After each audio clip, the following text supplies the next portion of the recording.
Vending apparatimizni proyektini davom ettiramiz. Bugun qopqoq beradigan mexanizmimizni yasab tugatdik. Bu mexanizmimiz nerjaveykadan, mana shunaqa listdan yasaladi. Shunaqa ko'rinishda bo'ladi. Bunga ozroq o'zgartirishlar kiritganmiz. Serokrit bor edi avvalgisida, qopqoq beradigan mexanizmida. Buni olib tashladik, o'rniga motor reduktor 12 voltli ishlaydigan.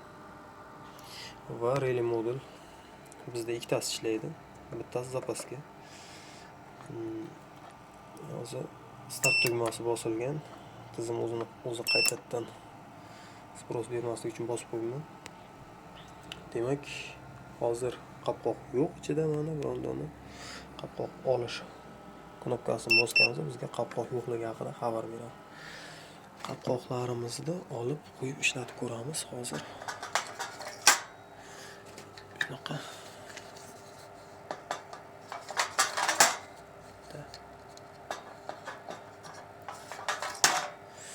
Shuna ko'rinishda joylashadi.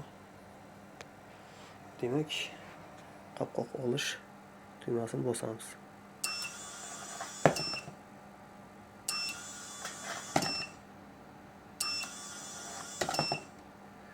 Uchta qopqoq berildi bizda.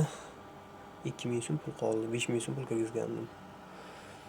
Yana bossak, qopqoq yo'qligi haqida ma'lumot beradi bizga. Qopqoq tugagan.